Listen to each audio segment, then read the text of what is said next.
We've all had trauma, right? I don't care who you are. Nobody gets out of this deal called life without being scarred, in some way, shape, or form. The reason that things keep playing out the way that they do is from whatever unconscious behavior that we exhibit. This is hard work, right? This is not for the lighthearted. If you're a leader that really wants to be transformational, if you're a leader that wants to have impact, this is the kind of work. Between the ages of 9 and 12 are when most men stop feeling. The biggest arch nemesis of our state of being is the mind. For you, what does shadow mean? That lower vibrational state, the shadow, how does that manifest in their life? What's something that you do and you share with leaders and the people you work with? How can they learn to be more present? And maybe define for our audience too, what does presence mean? We want to love everybody, but I tell people love them from a distance because they're not safe close to you anymore. What's your advice on that, Melissa? I had this question earlier today. It's funny that you say it. Somebody said to me, are we ever healed? Welcome to the Leadership and Love podcast. We will cover leadership, mindset, personal development, and sales and marketing. You will experience thought-provoking conversations with both nationally and internationally recognized leaders. Our goal is to inspire you and deliver actionable items that you can implement that are going to help you accelerate your growth. Get ready to discover the magic and the power when you lead with love. I am really excited to have Melissa on today as our guest. So Melissa Cauley isn't just a business strategist. She's an organizing force in a cosmic sense, dismantling outdated structures and replacing them with models built for the future. With over 30 years of experience across business, leadership, sales, and transformation, she operates as a fractional CEO, guiding corporations and communities toward a higher order synthesis of power, strategy, and human potential. Her work at Scorpion Alchemia is about more than success. It's about rupturing the ancient hierarchical thinking that controls our planet and rebuilding from a new foundation, one rooted in integration over domination, synthesis over separation, and sovereignty over submission. Step into the next paradigm. One of my favorite words, Melissa, paradigm.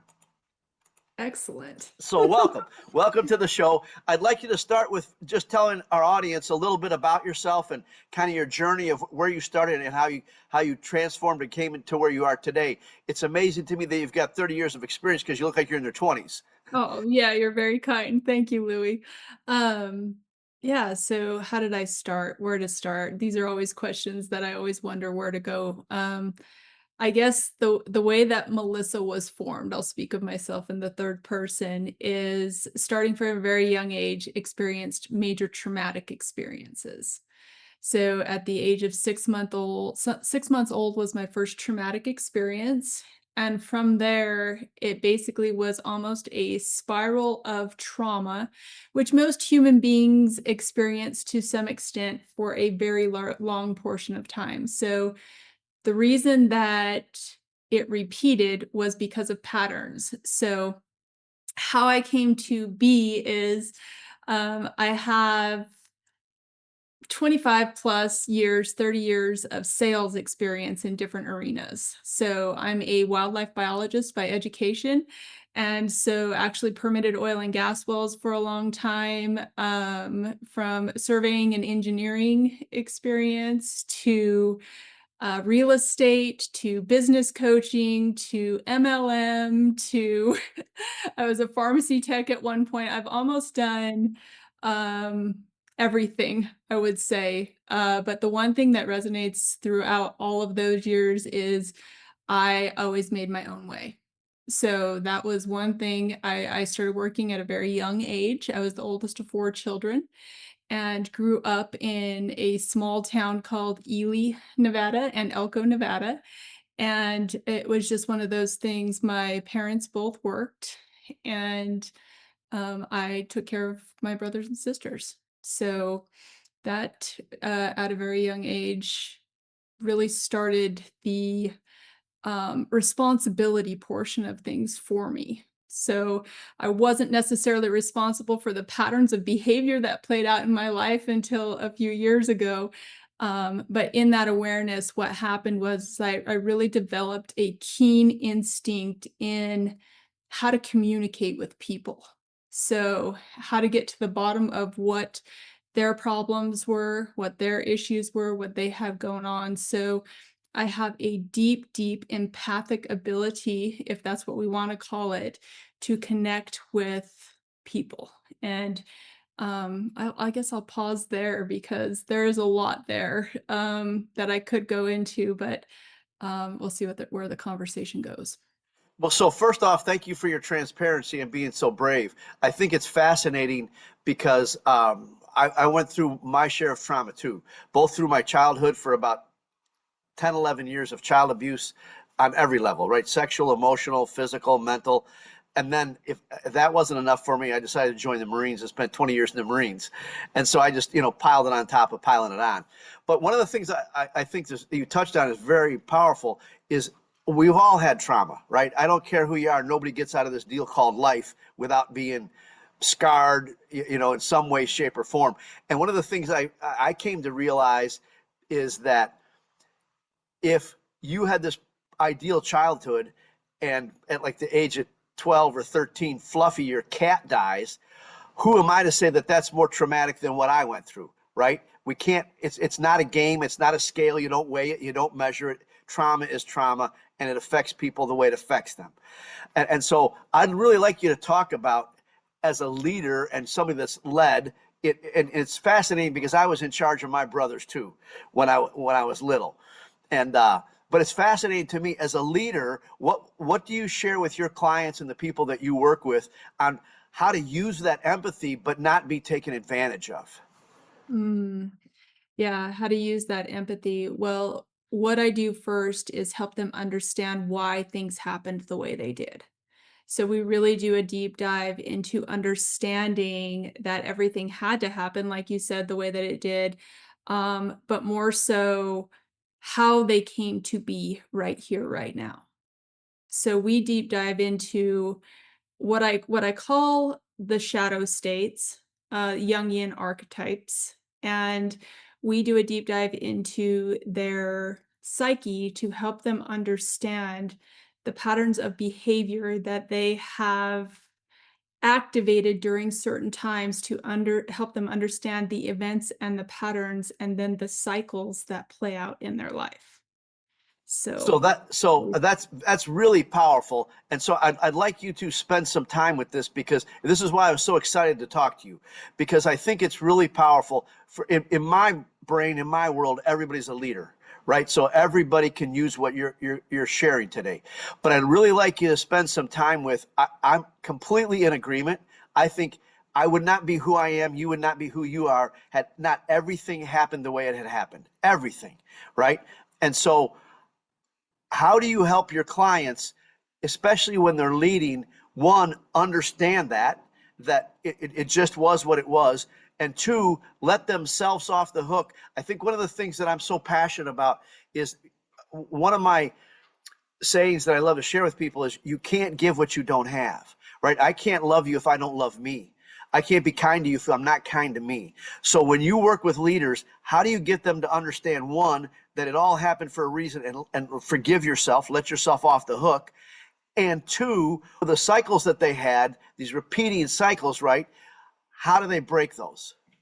yeah, so the first, I would say, answer to your question is they have to understand and take radical accountability for the role they played in their own suffering, right? Which is very hard for people to at first realize that the reason that things keep playing out the way that they do is from whatever ever unconscious behavior that we exhibit.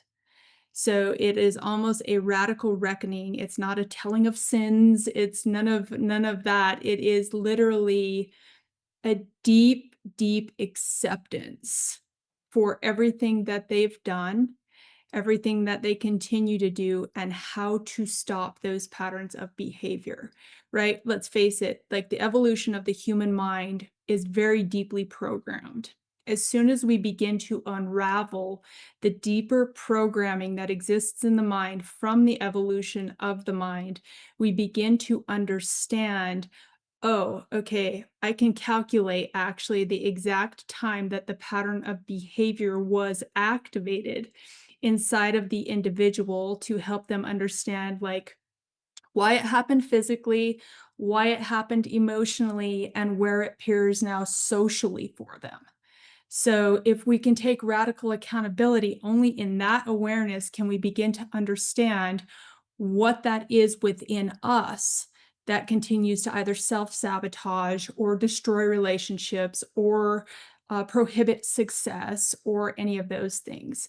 That's where we begin to step into the authentic self of understanding I am love, I am joy, I am all of these things. It doesn't come from an outside source of just saying the affirmations every day. And we can go to spiritual paradigms a little bit later, but it literally comes with that reckoning of what's beckoned to be said in order to understand the role we had to play in our own suffering.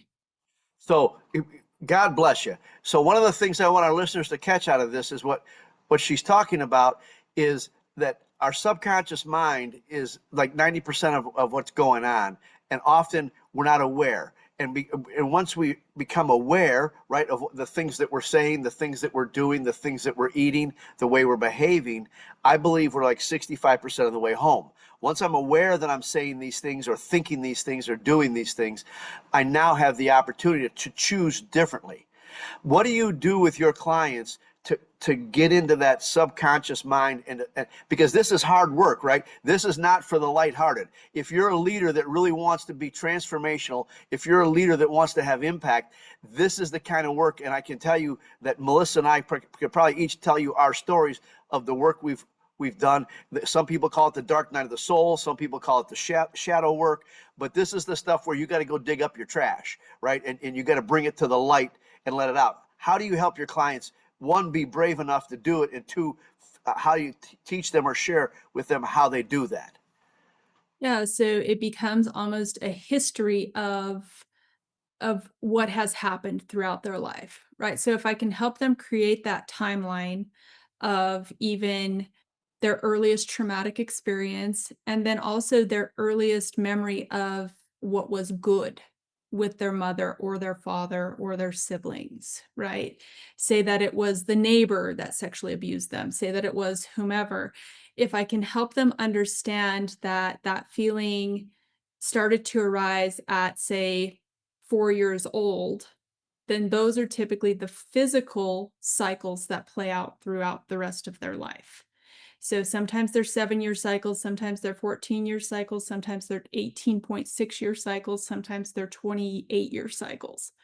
It just depends. So when I say cycles, typically those events that happen at those earlier ages imprint I call it, it's almost what makes us unconscious until we become conscious again, because we activate the unconscious behaviors at that point. In our later years, say like between the ages of 9 and 12 are when most men stop feeling, right? So they turn off or they start to repress feeling. So most human beings, especially males, don't understand what it truly is to feel. And so we really go deep and deep dive into, how do you feel? Like, where is your heart? Where is this in the process? But typically it happens from an event that happens during those years, which solidifies their emotional quotient going forward. So the emotional factor then begins to play out where the transparency typically isn't there, and men are visual creatures. And so what happens is patterns of behavior, repressed emotions stay repressed, and then in their evolution, they play out physical behaviors, which would be unconscious without knowing that that's what they were doing. Right. So, and then even in the, yeah, go ahead. Well, no, I was just going to say, so man, you're making my heart go pitter patter. And so one of the things that I've become very aware of through the work that I've done on myself is that men, not only do we have this event or these series of events where we disconnect from our heart and shut it down, but we also have the male ego. And then the society starts telling us, walk it off, suck it up, you throw like a girl, don't be a baby, don't cry, right? And then a lot of men, and this is very powerful for leaders. Some women do this, but not to the extent men do, right? I love talking to rooms full of women because you can talk about intuition, you can talk about heart, you can talk about feelings, you can talk about those things. In a room full of men, they'll start, they'll go to that place where, what are you talking about? Don't be a sissy, the whole shebang, right? And then often what I've watched happen, especially in organizations, and I'm sure you've had the same experience. You're around a guy and he's just fine, but you bring one other person, either a man or a woman, into the conversation and they shift completely because their ego's now taken over and they have to be the biggest dog in the room. So I'd really love for you to spend some time when you've got a leader and that's one of the things they're struggling with. How do you kind of walk them off the ledge and get them away from, one, letting go of their ego, and you're smiling, for those of you that are listening and not watching, get them off the ledge, and two, connect them back to their heart. I've got a dear friend of mine that says the longest journey we make is the 14 inches from our brain to our heart. Mm-hmm. Yeah, so that is definitely not for the faint of heart. I work with men and women, but I truly love unraveling the human ego for the male, right? Because you're right, it's built in as an instinctual survival mechanism, right? So a lot of them experience what is called the dark night of the soul at that point, or what we would refer to in whatever paradigm as a dark night of the soul.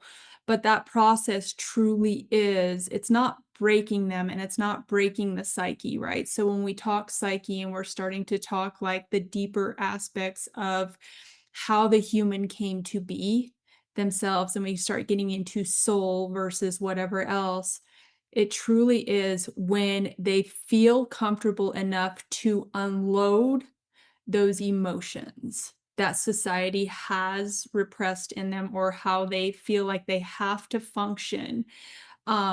That's where the true authentic nature of the individual begins to come out. So we really do a deep dive into the harmonics of the shadows. So, and when I talk the harmonics of the shadow states, there are many different shadow states, but when we dive into the vibrational analysis of the harmonics itself, they truly begin to understand why. If you can give somebody the meaning as to why things happen, especially a male in the logical mind, why things happen the way that they did, it's like a light bulb comes on. Because as soon as they see those patterns of behavior, they do one of two things. Sometimes they begin to hide again because they don't want to be seen. This happens for all of us, by the way. When we start to dive into, we feel like we're naked and afraid running around, Right. because we're a soul that's like been exposed. But if you can help them see that beauty within themselves, of that it's not necessarily their fault. Yes, it may be been whatever it is that they signed up for, but that the ego now, it used to be the old energies where the ego dictated through, okay, I have this program, this is what I'm going to sell, this is how I'm going to do it, this is how I'm going to charge forward, this is how everything's going to happen. Those old paradigms are breaking apart. So when we talk hierarchy, if you can help them understand that the power is not necessarily in what is outside of themselves, the power is in the authentic nature of their own soul. And so once we begin to dive in there, that programming of the mind, which is typically very logically imprinted, begins to unravel. And as soon as it begins to unravel, it can be terrifying at first. But once they're in a state or a flow state of allowing that to happen, it's almost like they see all of it. It's like, Yeah, you could call it enlightenment, you could call it whatever, but they begin to get that flow of consciousness that comes from within them and understand that it was never anything outside of themselves. Yeah, that's very, very powerful. And so for our listeners, one of the things that I want you to understand, if this seems like it's a little deep or over your head, I'd suggest that you go do some research online. There's books you can read. If you want to, reach out to either one of us. I'd like you to continue in the vein around leadership. What do you suggest, or how do you work with your clients? Because again, you're just beating my drum for me. Everything we want and need is in us, right? The happiness, the joy, the answers, the power, everything is already in us. We came that way. I've come to understand that I believe we all came out like a perfect white sheet, right? We had unlimited possibility, and we knew everything was possible, and we could bend in any direction, and we were curious about everything. And then people started writing on our sheet, right? Don't do this, don't run with scissors, don't pull your sister's hair, and the list goes on. What I'd like you to do for the audience is I'd like you for you to define for you, what does shadow mean? Okay, so shadow is nothing more than a low vibrational harmonic state for behaviors we have played out through our lives. So And so I'd like you to repeat that, please, because everything's energy, right? Einstein said everything's energy, and you're talking about some very, very powerful stuff, Melissa. And so I'd like you to repeat that, please. Yeah, so it's the harmonics of the shadow are the behaviors that we have played out that we choose to still be in. So the lower harmonics are what I refer to as the shadow state of behavior. And can you give us some examples of people that you've worked with of what that lower vibrational state, the shadow, how does that manifest in their life? Yeah, so it can manifest in the form of addictions, porn addiction, alcoholism, abuse, narcissism, all these nasty words that we like to tag a label on to people just because they don't understand who they are. It could manifest in the form of control, domination, any of those things that are the human construct. I mean, power dynamics inside of leadership, control of teams, enslavement of employees, anything where somebody's choice would be taken away from them and that they would not be able to stay in their autonomy or their autonomous state. It could manifest in the form of up to different psychological illnesses, antisocial personality disorders, all of these disorders that we like to, as doctors and physicians, even though I'm not one, like to diagnose as that to help them. That's how it manifests. It manifests in the physical body in the form of pain.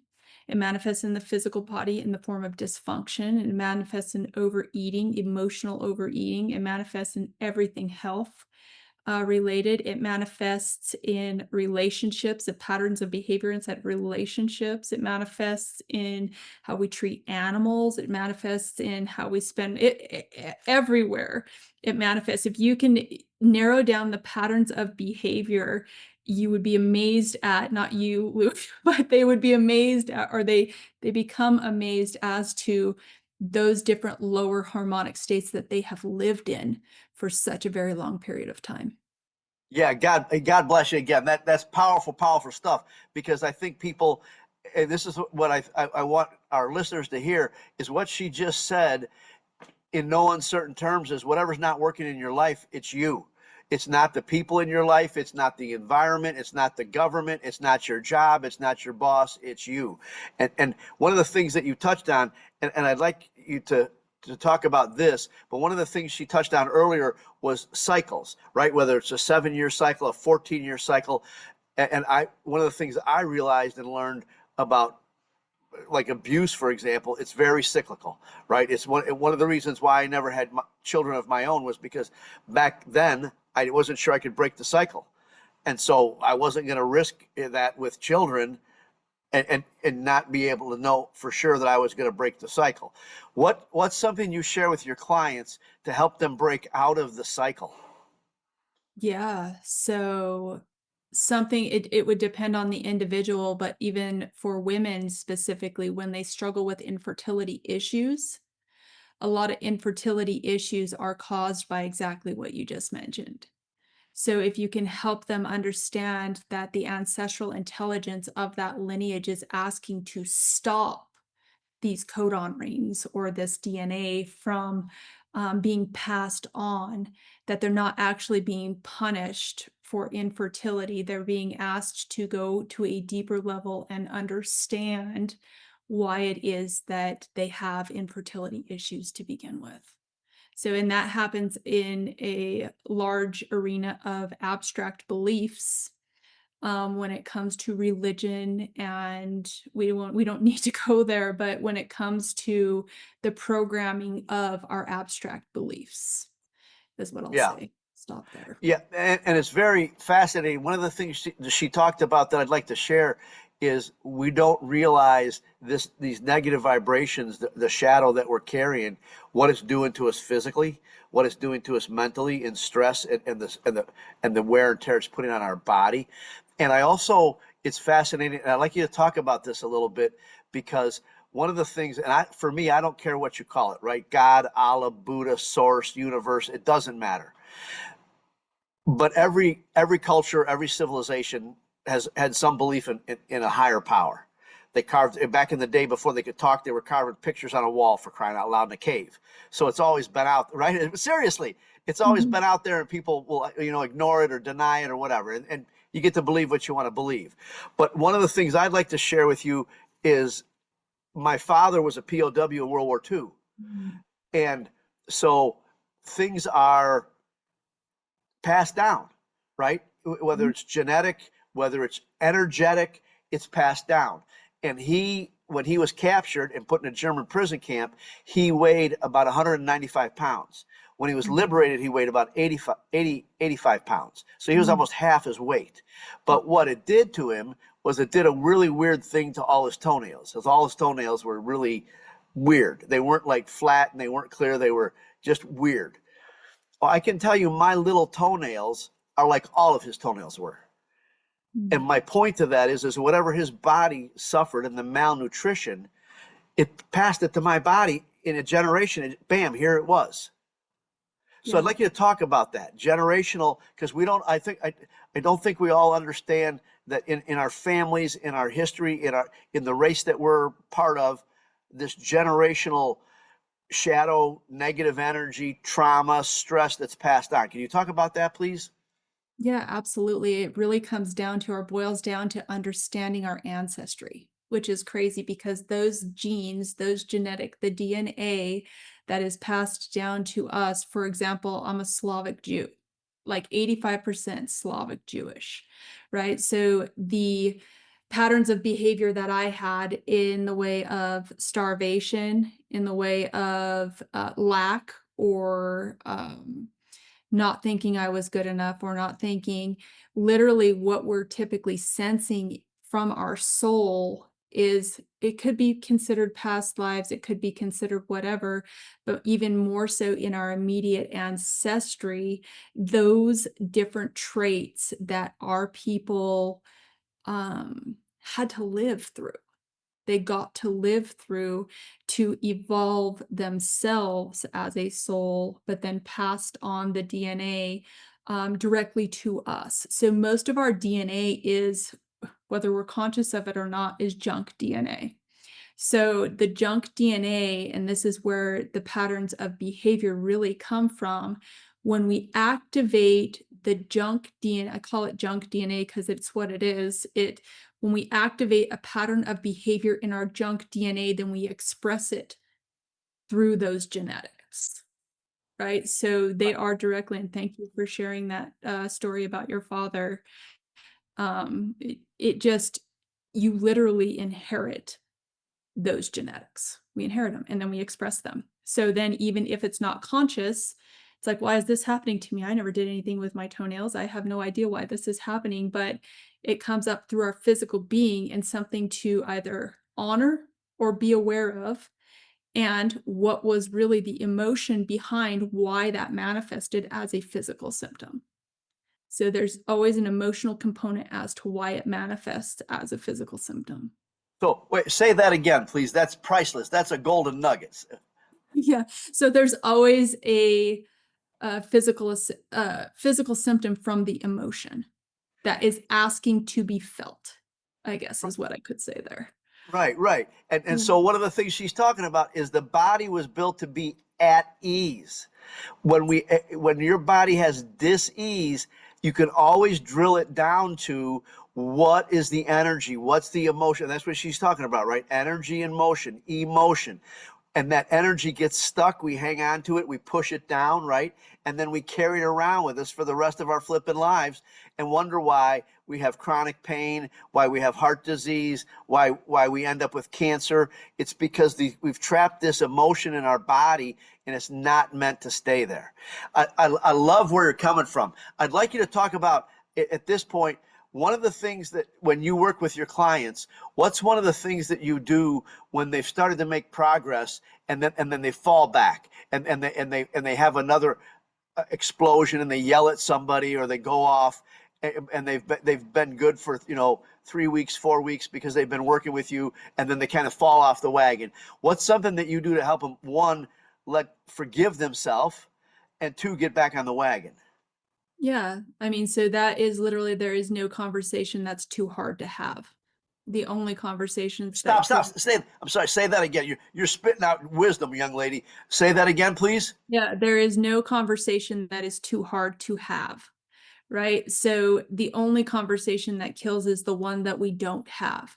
So even if they have an explosion with somebody, we go back and say, I have this awareness now. I would like to have this conversation with you. This is a pattern of behavior I am trying to break. And even though I did this, such, and such, I would like you to work with me in discovering or holding space for me where these things come up, even if it's hard, because a lot of this stuff starts to come up in situations, especially where dominance played a role, where somebody on one side or the other was suppressed or repressed. So when that starts coming up, the biggest thing is to open those lines of communication with the person, with the partner, with the business, whatever it is, and just say, this is what I'm experiencing. I'm going through this life-changing thing. And then the way that we stay in that awareness is, now when you do this again, you're choosing it. You are choosing to trigger another cycle of behavior. It's not the hardening, it's not anything, but you're choosing to regress into an unconscious state of behavior at that point. It's not whatever, it's literally you are choosing it. So when we choose it, you get, I call it, dragged back into the underworld. They Yeah. go by our ear and then we go back under and then they run us through the dirt for a minute. So yeah. Anyway, Yeah. so there's a fly buzzing me. Yeah, and that's exactly right. And so one of the things that she touched on, and I think it's very powerful, you're going to have stuff happen. Go back to the people and say, hey, look, this is what happened, and I'm sorry, and I'm working on it. You'll be amazed at how much grace and forgiveness people will give you when you just come out with it and tell them, this is what I'm struggling with. And I love what you said, because most of us struggle with asking for help, right? And there's no way that a lot of people would ever ask for help. I think the other thing that's really important in that conversation, I'd like you to talk about, and you mentioned it, whether it's a partner, somebody you work with, the people that we're closest with are our greatest gift, right? Because those are the people that really push our buttons, that shine a light on the shadow. So I'd like you to talk about how we need to turn our paradigm from thinking this person's a real pain in my neck to this person's a real blessing and they're showing me the work I have to do. Yeah, I think it all begins with expectation, right? So we automatically have this thing formulated in our head because of the way that the communication has always been with the individual, that this is going to be the outcome regardless. But when we shift that paradigm. And when we begin to change, we begin to have conversations differently with these folks because they're human too. Like once we know the role that we play in our own suffering and what a jerk we were and whatever it was that we did, and we go to them and be like, I see you, I understand what you're saying, and here's what I would like to suggest. Instead of it being whatever else, I suggest that we go from here and we wipe the slate clean and we be fully transparent. And regardless of whatever that is and however this ends up, we're okay with it. But when we have an expectation of the outcome to begin with, it demolishes everything because it draws us out of presence. If we can't be in presence, then we can't have those heart-to-heart conversations with people, even if we consider them like hard-headed or whatever else. It does come with a different kind of empathy for them because we have it for ourselves. Right. That's very, very powerful. And so she said a couple of things in there I want our listeners to catch. One of them, if you notice, when she's modeling conversations that you'd have with people that you're doing life with, she uses more I words than you. I felt this, not you made me or you, because nobody takes our peace, right? That's one of my favorite lines. Nobody takes our peace. We give it away. You don't make me angry. You don't make me happy. You don't make me anything. That's all choices that I'm making every day. I get to choose all those things. Also, one of the things that she's been talking about is in that relationship, if you let go of, once you have attachment, then you have your egos in the game, right? If I have, and so I'll share this. I've never shared this before on a podcast, and you're right. We're going to go some places that we've never been before. But I normally, I'll let guests pick whether they want to go with the flow, and we'd let it. And that's what Melissa picked, was go with the flow. And so we don't have an attachment to a specific outcome.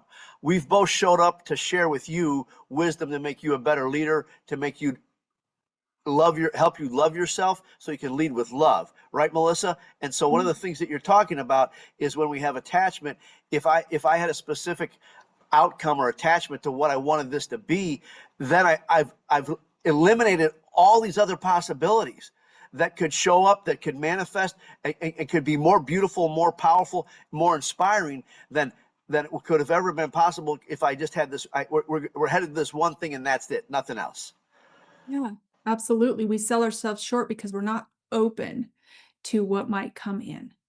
We're not open to the possibilities. We close ourselves off. We're not open to receive anything other than what we think it might be.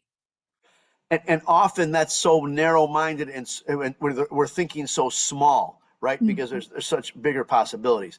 You talked about something that's one of my favorite topics as well, and that's presence. And so when we're present, and I believe the greatest gift we can give each other is our presence, right? Just our undivided attention and present. With right now, the only thing on my mind, on my heart, is you. How do you help people when you work with them? And this is very powerful for leaders, because I think often we're not even present enough to let somebody finish talking, right? We will start to overtalk them and answer because we think we know where they're going. I used to be horrible at this. I still have my days. But what's something that you do when you share with leaders and the people you work with? How can they learn to be more present? And maybe define for our audience too, what does presence mean? Because I don't think there's a fair amount of people out there that aren't aware of even being present to begin with. Yeah, so for me, and it's different for everyone, but I always revert back to, there's a couple of different shadow states that really take away our presence. One of them is deafness. The person on the other end literally can't even be present enough to hear what it is the other person is saying. And the other one is impatience. So if either one of those two are at play, it's really hard without the awareness that that may be the vibrational state that they're living in to be present, right? So, but presence to me is literally, there's nothing in the future that matters right now at this moment. There's nothing in the past. People will say to me, what was that you just said? You asked me that a couple of times. Sometimes I don't even know what it was that I just said because it's just coming from within me. That is absolute presence of consciousness. So sometimes I don't, and that's why even when you said, can you say that again? I'm like, I don't really know it is something along these lines. It was never perfectly quoted because it's not rehearsed. Presence is that state of conscious flow that comes through us. Oh man, I love that. And so for everybody listening, and when I've been on other people's podcasts, this stuff comes out of me, right? And I don't know, and it's one of the things I tell people when I speak. I practice, right? Like everything else, it's a gift, but we have skills, we practice it. I share with people, if you saw me speak and I walked off the stage and you asked me to repeat it and held a gun to my head, you'd have to kill me. Because, right, you know exactly what I'm talking about, because when we're in the moment, and that's whatever it is for you, universe, source, infinite, God, Allah, Buddha, doesn't matter. When we're present and when we're here, right? This is why I started this podcast. When we're in our heart, not our head, when we're in our heart, then this great wisdom comes out of us. And I love what she just admitted is that the wisdom that's coming through her is doing just that. It flows through her because she's present in the moment. She's not worried about trying to be funny or smart, any of those things. She's just being present and wanting to be love and light in the world and share what she knows with you. That's very powerful. God bless you for being, and I think this is really cool. So I'd like you to talk about leading by example, by being, right? Because I think you're right now, you're doing a beautiful job of leading by being. You're just being, right? You're being light, you're being love, you're being that patience, you're being that presence. How do you help people get to that place? Mm. Well, I know for me, it did not start until 2017. And that was landmark education, where I really learned the ontological processes of the state of being. I had no idea about what it was to be before that. And I'm not an advocate for landmark or any of that. But truly, that state of being didn't really come through me until starting after 2022, 2023, when I was basically stripped of everything and there was nothing left but me to look at myself, right? Whether it be, go ahead. No, please finish. Yeah. So whether it be money, whether it be material things, whether it be anything, I was on a solo journey where it was a period of self-isolation, where it was me and my two dogs. And I had no other option but just to know me and get to know me. And that was such a critical point in time, because I got to let everything else fall away that was never real, or that was never true, or that was never anything anyway, and really come in tune with myself. So that state of being is so innate for me that I I don't know any other way to be at this point, except for when I tell people or help people with that, I usually draw them back to presence. They struggle because of the human mind. The biggest um, arch nemesis of our state of being is the mind. It's an enemy, it's a nemesis, it's a jerk, it's a whatever sometimes. It can be the most brilliant thing in the world, but it's not meant to be used how we use it. So yeah, that state of being is the heart, and it comes from a deep feeling. We hear the resonance in people as we hear it in ourselves, as we are being. Yeah, that's beautiful. And it's really powerful. Do you have practices that you share with your clients on how they can strengthen or get to be more present? I don't know if it's necessarily practices, because I kind of, with whatever, I don't ever infringe on whatever it is they think that works for them as far as their practices go. But what I do ask is that presence, whether it be I am whatever's, or however it is that they are, that the practice is being in awareness in a different way. So they'll come back and report like, oh my gosh, you'll never guess what happened to me today. I was able to sit through a conversation and actually listen.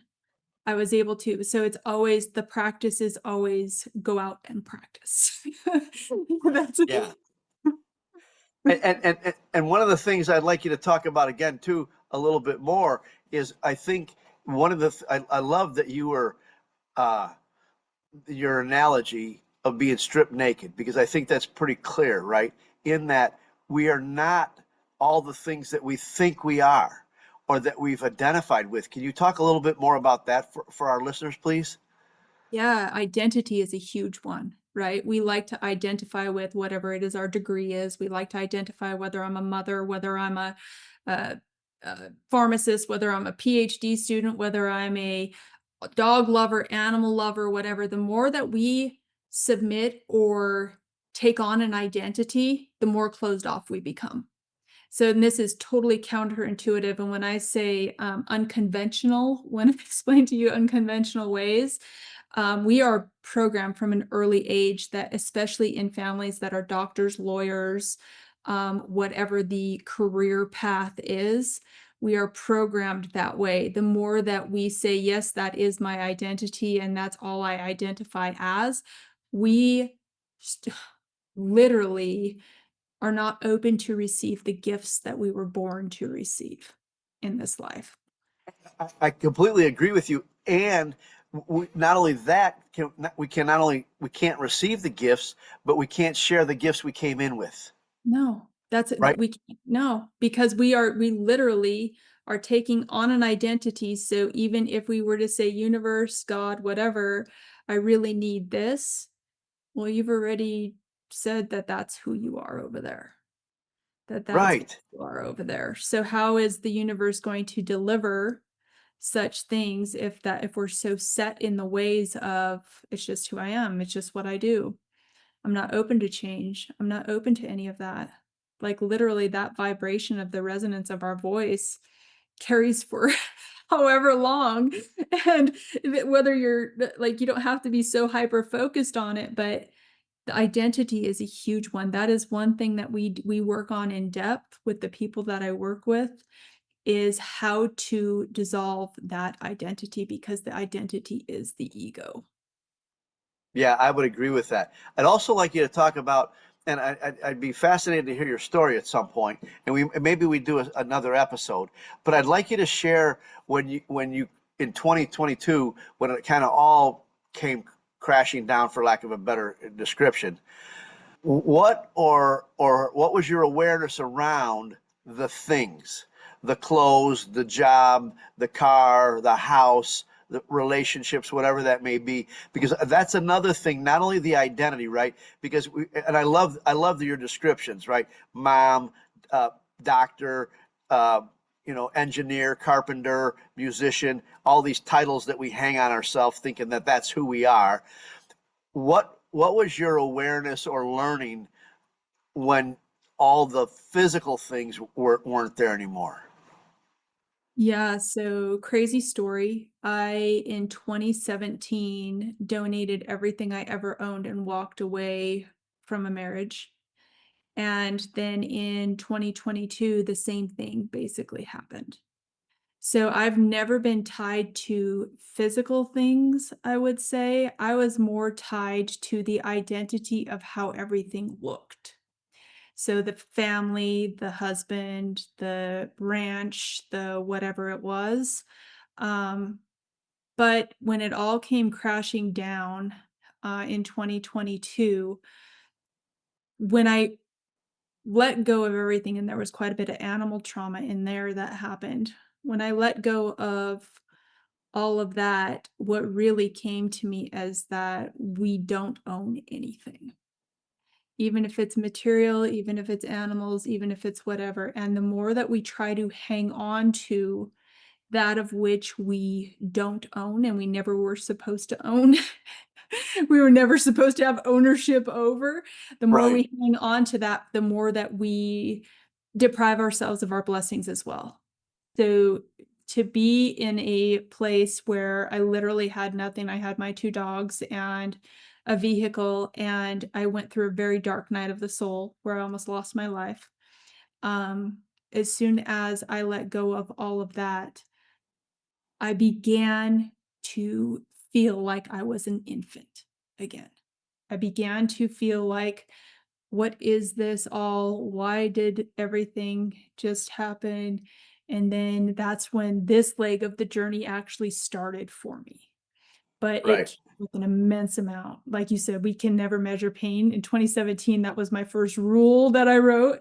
Is one person's pain we cannot compare to another's. Like there is No. no comparison when it comes to emotional, physical, or whatever. But yeah, the relinquishing of things and however we thought the image would have identified us as couldn't be further from the truth. Like, it's just a matter of tapping into our own truth. Yeah, I completely agree with you. I really appreciate you being so vulnerable and transparent. I think it's very powerful for our audience. As listeners, I want you to take away a couple things that she's talked about. And one of them is that in that not only do we not own anything, we don't control anything, right? The only thing we have control over is ourselves. I share, there's three things, right? The things we think, say, and do, that's it. We don't have control. And the illusion that we own something, or the illusion that we have control over something, creates so much suffering in the world. Because I can't get you to quit smoking or start smoking or quit drinking I can't get you to do anything. And trying to get you to, or thinking that I can, will make both of us miserable. And so I'd like you to talk about this, because this is very powerful. And again, I appreciate your transparency. As leaders, what would your advice be? Because I'm really on a path to love everybody. And I mean that sincerely, right? That's my goal, is to just learn to love unconditionally, love everybody. And I don't mean that in a dangerous way. And I'd like you to talk about how, if you're in an organization or in a family, and it sounds like it's a little eerie to me, the life situations we've had. I had 2 divorces that was very similar. I walked away, right? And one of the reasons why I did was because I knew I could go do it all over again, right? I knew I could get back to where I was, and I knew they couldn't. But what I'd like you to talk about is, how do you coach people and your advice to them when they're in that toxic relationship? We want to love everybody, but I tell people, love them from a distance, because they're not safe close to you anymore. What's your advice on that, Melissa? Yeah, it's not our responsibility to love them. Like, and I know that sounds cold and that sounds whatever, but when we're in those situations, we really have to take care of ourselves. So it doesn't mean you can't love them from a distance. It doesn't mean that you can't send them love. It doesn't mean, but it really comes from you being love. And so what would be the most amicable way to go about the situation? Well, it's typically letting go of whatever you thought that love was. Because the problem is that most people have no idea what love is. They know what entanglement is. So entanglement and love are 2 separate things.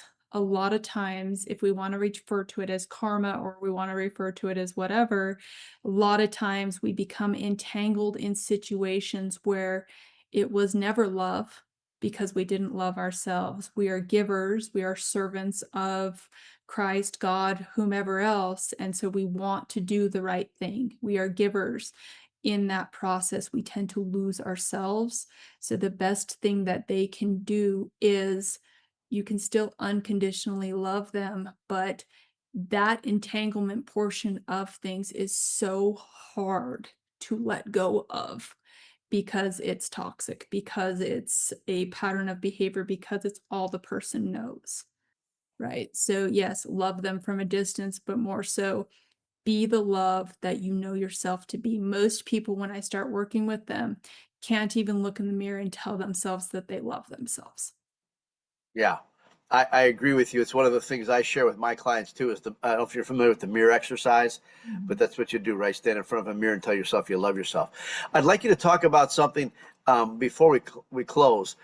I'd like you to talk about how much easier, at least this has been my experience, how much easier it is to hold your boundaries when you love yourself. Because you touched on something, right? I think we're all natural givers.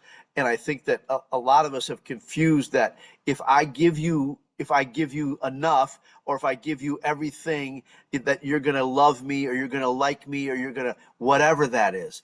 And that's not how. And so I'd like you to talk about when you love yourself, how much easier it is to hold your boundary of this is the kind of communication or reaction that I'm not going to tolerate anymore. Yeah. So I think that we call it boundaries, right? And so what I go into with people is that what are boundaries? And so when we determine what are boundaries, what I say is that, or from my experience, is that boundaries are sacred. As soon as we establish that sacred boundary within us, it naturally lets other people know that no more. So I'm going to interrupt you real quick. Can you hold your train of thought? Yeah. For those of you that are listening and not watching, when she said boundaries, she put her hand on her heart. She didn't put her hand near her head. She put her hand over her heart. This is where our boundaries come from, because our heart has its own wisdom and it knows how to protect us. I'm sorry, go on. Yes, yes, we are naturally protected as we are. As Yeah. we are being, as we are in communication, as we are everything. As soon as I, from the mind, decide that I need to put up an external boundary for somebody else's behavior, which can happen sometimes. I just wouldn't refer to it as boundary. I would say that it's an action that you need to take. Um, Right. But those external boundaries, those boundaries exist within us. That's our innate knowing that we are love as we are, and that repels those kind of people. Like, but that is a practice to get there because of years and years of conditioning. Typically, if we're conditioned, or if we've been in a situation where we have no boundaries and we've let people do what they want to us, abuse us, misuse us, mistreat us, whatever, then those boundaries are typically removing ourselves from the environment, as hard as that might be. And it's never what we tell other people that our boundaries are. Our boundaries just are, just as our state of being just is. It is our heart. It is our Right. heart, and we're protected. A lot of spiritual people, I need to put up some protection around me, or whatever they do. And it's Yeah. like, you're protected as you are. We are protected as we are inside of ourselves. We are safe as we are. Yeah, I would agree with that. Boy, this is just fascinating to me. So one of the things I like to do is end with a couple of questions. Is there anything I didn't ask you that you'd like to share with the audience? Um, I don't think so. Not at this time. I think that I would love to go into a second conversation at some point, and however that comes about will be interesting. But at this time, I believe that I'm complete. I feel like that was a lovely conversation. So thank you. Yeah, I couldn't agree more. It was really a heartfelt conversation, right? And that's how we're supposed to communicate with each other. One of my other favorite questions is to ask, what's a book that you'd recommend to our listeners that had a big impact on your life, and why? Yeah. So the Four Agreements, and the reason that it had the biggest impact on my life was I can remember after I read it, or as I was reading it, that I had a little tiny sticky note that I stuck on my computer that said, "Don't take anything personal." And that was the biggest probably lesson that I ever had during that period of time. That was 2019, 2018, somewhere in there. Because I would always take it on as it was mine. Always take on other people's stuff as it was mine. Like, I was going to be the savior. I was going to be the fixer. I was going to be the whatever, running around doing whatever it was I was doing. But to let go of that was enormous. Yeah, I would agree with that. And so I love your depth of wisdom and real life experience. And again, for our listeners, anything that somebody does has nothing to do with you. I'll share real quick. My mother walked out when I was in the 4th grade and never came back. Mm. And at some point, I had to find my way to forgiveness. And one of the things that I realized was it had nothing to do with me. If you'd have been her daughter, she'd have walked out on you too. Right? It had nothing to do with me. And so she just dropped, if you take nothing away from this conversation, and this isn't one of those, I highly recommend you re-listen to this podcast, because there's just a wealth of knowledge in here, what I call golden nuggets. But what she just dropped on you is powerful. whatever's going on in the world has nothing to do with you. It's their stuff. It's not your stuff. You got enough of your own stuff to work on. The other thing, I want to ask you one more question. I normally don't do this, but this just came to me. I'd like you to talk about, so that people understand, there really isn't an endpoint in this thing called life and shadow, is there? No, that I had this question earlier today. It's funny that you say it. Somebody said to me, "Are we ever healed?" And my answer was, yeah, that would be like me saying, "I'm enlightened." Right. So we are never there. It's a continuous lived experience that we get to experience. Will there be pain? Well, it just depends. I'm sure that there will be. That's part of it. It's what we all signed up for. And as soon as we embrace it, I embrace it, then it's not always easy, but it's what we get to do. So no, there is no end game in this journey. And so I want all of you as leaders to understand that we always are going to be faced with something that's triggering us or bringing up some, like she's so astutely talked about, the shadow, the negative energy, low vibration energy. There's always going to be something. And so, and I really, actually, I love the idea that it's never over, because it gives us a reason to get up in the morning and go engage in the world, to not only grow ourselves, but to grow the people that we get to play this game of life with. So how can, you're just amazing. How can people reach out to you or connect to you? Because there's no doubt you can have great transformational healing for so many people, but how can people connect with you or reach out to you, Melissa? Yeah, so I'm on LinkedIn as Melissa Cauley, Cauley, and I am on Facebook. I'm at scorpionalchemia.com, www.scorpionalchemia.com, just like the scorpion, ALCHEMIA.com. We have a website that just got completed, so we're on the interweb. Been doing referrals for a long time, and so now we're live. There is an application process to work with us, but if you have any questions, my email address is there, info@scorpionalchemia.com, and we're ready to go, ready to serve. Like, that's anybody that feels called to step in is what I would say, Louie. That's awesome. So I want to say thank you from my heart very, very much. You really just shared such great wisdom today. And I know that people are going to get a lot of value out of this, and just the conversation, is changing lives. I'll share something with you that you already are aware of, but I want people to know this. One of the things that's been so cool about this for me is what Melissa and I have been doing through this conversation is loving each other. And that has nothing to do with romance or sex. We've just been loving each other. And when we love each other, for me, it's like a calm pond. It's like a pebble being dropped, right? And that love ripples across the universe. Love doesn't know the bounds of time and space. Mm-hmm. It doesn't know the bounds of time and space. So thank you very, very much, my dear friend. And I hope you have a wonderful afternoon. All right. Thanks, Louie. Thanks again for joining us and listening to this episode of Leadership and Love. I would like to challenge you to ask yourself, what's one thing that you heard today that you can implement immediately to improve your leadership and accelerate your growth? If you've gotten value out of this episode or learned something that you can implement today, we'd ask that you please share it with those that you care about. Our goal is to create more leaders who are leading with love.